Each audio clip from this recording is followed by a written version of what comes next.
అమరావతి గురించి అడిగితే అక్కడ ఎప్పుడు చెప్పింది, గతంలో చెప్పింది, మళ్ళీ ఈ రోజు చెప్పారు, కొత్తదేం లేదు. ఆయన రేట్ చేసిన ఏంటి, నువ్వు తొలి దశ 50,000 ఎకరాలు తీసుకు, ఆ రైతులకు ఇంతవరకు ఏమి చేయలేదు. దీనికి సంబంధించి అక్కడ ఏది చేయకముందే మళ్ళీ 50,000 ఎకరాలకు వెళ్తున్నావు. ఈ 50,000 ఎకరాలకు సంబంధించి నువ్వు రైతులకు ఇవ్వాల్సిన ప్లాట్లకు సంబంధించి ఇంతవరకు నువ్వు ఒక కనెక్టివిటీ లేదు, రోడ్లు లేవు, ప్లాట్ల రిజిస్ట్రేషన్ లేదు. ఇవి ఏకంగా ప్రాణాలు తీసుకునేంత వరకు, ప్రాణాలు పోయేంత వరకు కూడా దారి తీస్తున్న నేపథ్యంలో మళ్ళీ రెండో దానికి వెళ్తున్నావు. ఇక్కడ ప్లాట్లు ఎక్కడ ఇచ్చావంటే చెరువుల్లో ఇచ్చావని వస్తున్నాయి. ఇది తప్పు కాదా అనేది ఒకటి రైజ్ చేశారు. అది వాస్తవం కాదా, దానికి ఆన్సర్ ఇవ్వాలి కదా.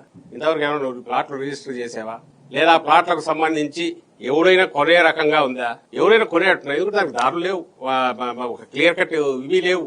వాడి ప్లాట్లకి వాళ్ళు పోలేరు, మార్టిగేజ్ చేసుకోలేరు, అమ్ముకోలేరు. ఇది రైతులు రోజు గొడవ పెడుతున్నది.